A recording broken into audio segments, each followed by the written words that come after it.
In today's video, I'm going to teach you how to edit navigation bar in Canva website. If you find this video useful, be sure to like and subscribe, and let's get right into it. First off, you'll need to head over to Canva.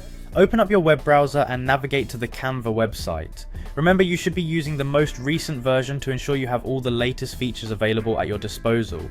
Once you arrive on the Canva homepage, the next step is to log in. Click on the login button located at the top right corner of the page.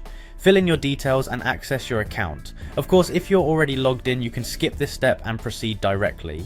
After logging in, you'll find yourself on Canva Home.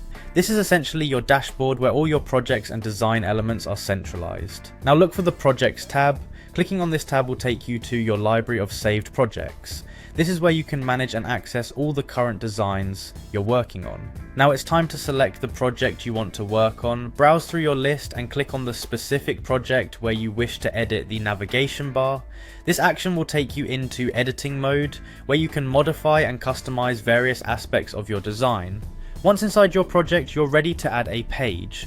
Find the Add Page button. This is key for building an organized layout. By adding pages, you essentially create different sections for your content, vital for smooth navigation. Next, let's focus on linking pages. This is crucial for a seamless navigation experience. Within the editor, you'll want to strategically link the new pages you've created. This involves clicking on the navigation elements and assigning them to corresponding pages within your project. It ensures that when someone interacts with your navigation bar, they can easily access different sections without any manual scrolling or searching. Throughout the process, don't hesitate to experiment with different styles and alignments to find what best suits your design's aesthetic.